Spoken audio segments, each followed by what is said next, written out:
Nay nó ô ca rơi rong rong Không biết ta lúc ba đã mình đi cất đi Sai lúc Mê có Sama mình chạy ít ta lần nằm mình đi Mà ngày na không hiểu Là sang ca lâu xôn hà In from home Expiration Alone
Cái lâu tròn có thể thì lòng tuôn lên em thì chơi rồi rằng bên rồi mù lão sang đêm họ chuan đuổi kinh qua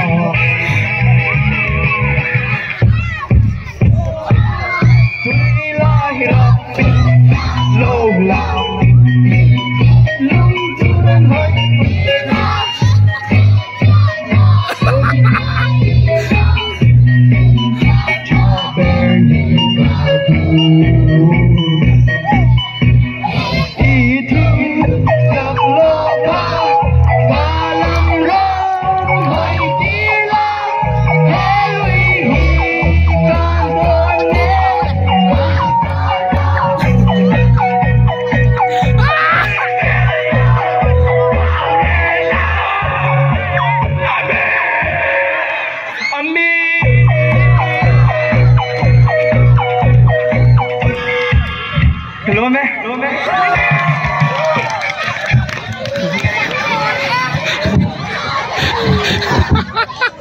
Hello.